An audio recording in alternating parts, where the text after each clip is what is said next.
स्वप्नातील घर आणि हक्काचा व्यवसाय आता एकाच ठिकाणी.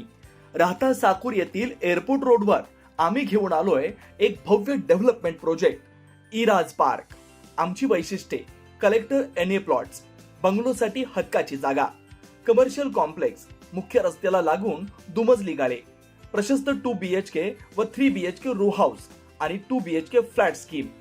तयार दर्जेदार पायाभूत सुविधा, 9 व 12 मीटरचे सिमेंट कॉन्क्रीट रस्ते, अंडरग्राउंड ड्रेनेज आणि वॉटर सप्लाय व स्ट्रीट लाईटनी सुसज्ज.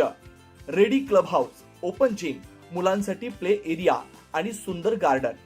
सुंदर असे प्रभू श्रीराम मंदिर प्रोजेक्ट मध्येच.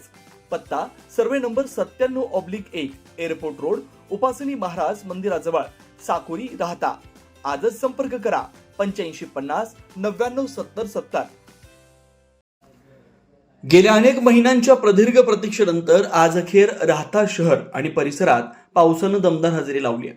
जून महिना संपत आला तरी पावसानं दडी मारल्यामुळं चिंतेत असलेला बळीराजा या पहिल्या समाधानकारक पावसामुळं सुखावलाय. यंदाच्या कडक उन्हाळ्यामुळं आणि पावसाच्या 20 दिवसांच्या विलंबानं जमिनीची धूप होऊन पाण्याची पातळी खालावलेली होती. आजच्या पावसामुळं खरीप हंगामाला खऱ्या अर्थानं सुरुवात करता येईल. पाऊस नसल्यानं थांबलेल्या पेरण्या आता पुन्हा सुरू होतील. कृषी तज्ज्ञांनुसार जमिनीत पुरेशी ओल निर्माण झाल्यानंतर कापूस, मका आणि सोयाबीनच्या पेरण्यांना वेग येईल. परिणामी खते व बियाणं खरेदीसाठी बाजारपेठेत लगबग वाढेल. गेल्या काही दिवसातील प्रचंड उकाड्यानं हैराण झालेल्या राहतावासियांना या पावसामुळे दिलासा मिळालाय. वातावरणात गारवा निर्माण झालाय. पहिल्या पावसाचा आनंद घेण्यासाठी लहान मुलांसह तरुणाईनं रस्त्यावर गर्दी केली होती. विलंबाने का होईना पण पावसाच्या दमदार एंट्रीमुळे राहता परिसरातील बळीराजा सुखावलाय. आगामी काळ समृद्धीचा असेल अशी आशा व्यक्त केली जाते.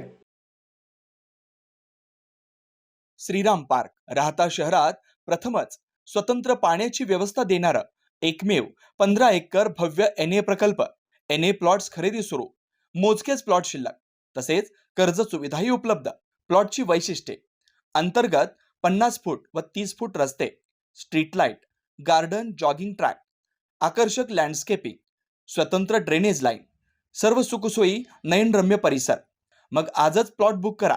9623 89 91 91, 9623 65 91 91. साईट पत्ता: Nagar Manmad road, hotel red chilli समोर, राहता, जिल्हा अहिल्यानगर.